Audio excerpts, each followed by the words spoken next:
Intro. Hey moviegoers, and welcome to Moviegoer. I'm Max Forrest. I'm Paul. And today I'll be reviewing The Equalizer.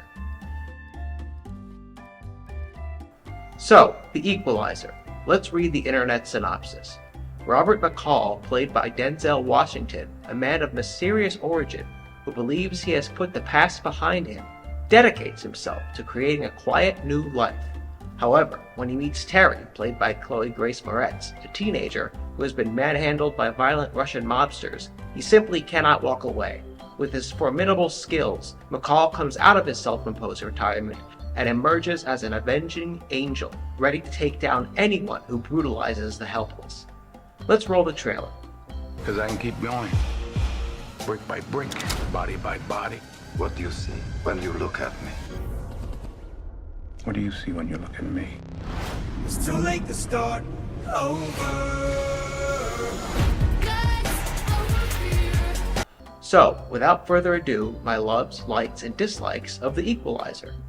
So, my loves. So we have an ex-assassin played by Denzel who has left it all behind.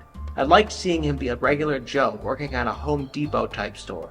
He jokes around with fellow employees, he's even helping one lose weight to make security guard. A man with a past as a killer in a whole new life. I thought all this was charming. He could have been a bartender, he could have been tortured, but no. He works at a Home Depot-like job with people he's friends with. So wholesome. Yo, Pop, bet you didn't have to push no dollies at your old job, did you? Guilty as charged. And did I mention he's in a baseball league? Can we get more polar opposite from an assassin? I love the friendship between Denzel and a young prostitute played by Chloe Grace Moretz that would develop. Denzel would order hot water for his tea and read at the diner, and Moretz would sit at the counter. Night after night they would meet. She even gave him a CD of her music. The film did a very good job of taking the time to make the audience care about Moretz, like Denzel has become.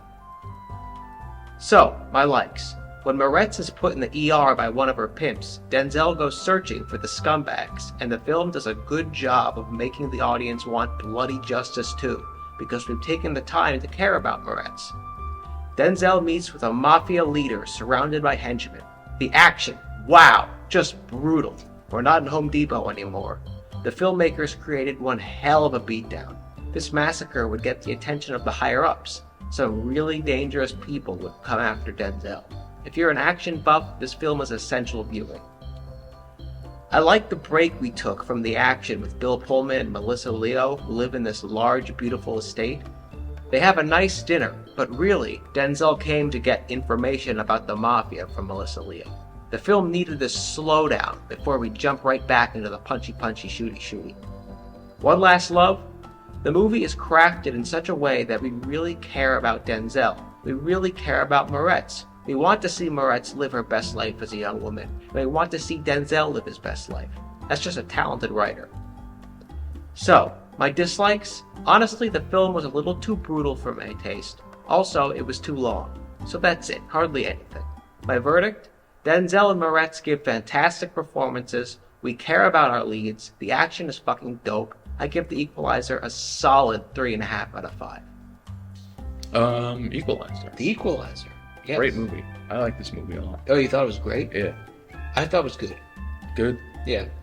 I like this one a lot. Well, I think I told you, I haven't seen the third one, but I've seen the first and second. I saw the third one, and honestly, I don't remember it. No, alright. I don't know if that's a good or bad thing. Bad. Bad thing. I like this first one a lot. Like I said in the Yeah. beginning, I love how he works at like that knockoff Home Depot. Yeah. And because a character like that, you'd think they'd be a bartender or something, and Yeah. all these would be drinking because they feel guilt over killing or whatever. Yeah. But no, he was just like a dude, and he's joking around with his fellow employees, helping his friend lose weight. Yeah, I remember that, yeah. I like the scene where he's pulling a giant tire, and he's like, "Come on, keep pulling it." Yeah. Pull. And he makes security, which is good. Yeah. Yeah, see, now that's a movie that has a lot of charm. Yeah. I like it. All the characters, like, no one's playing it too straight.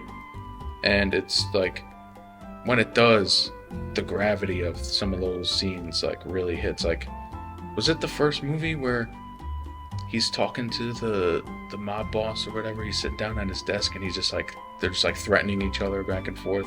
Yeah, And then he kills everyone in the room, and he kills the bad guy, the big bad. And he's like, he said, I can't do Denzel. yeah. I was about to do it. I can't do it. No, it's not good. But, those scumbags. hmm Yeah. You know, what's interesting, like, you know, this had some, you know, some cool, like, brutal kills. And, like, I don't mind gore when it's in an action movie. But when it's in, like, a horror movie, I don't like it. Like Terrifier. Yeah, with that kind of stuff, I'm way too chicken for that. I didn't watch it. Yeah. It's on Amazon Prime, I think. Oh, really? Yeah, I'm not watching that. I don't But like kudos to them. I mean, they, out of no money, made a franchise. The third one made a lot of money. Yeah, yeah. Yeah, I can't watch that stuff. Even The Equalizer had stuff I said in my review that was too brutal. Mm. Yeah. I don't know, I think, like, the context of it for me. If I'm watching bad guys get wrecked by, like, a hero, that's okay. I'm fine. But if it's, like, you know... Like an Eli Roth torture fest. Yeah, like, that kind of stuff. Like, Yeah. Me neither. Like... Even Quentin Tarantino could be a little too violent for me. Yeah, so his violence, for me, it feels more like a cartoon.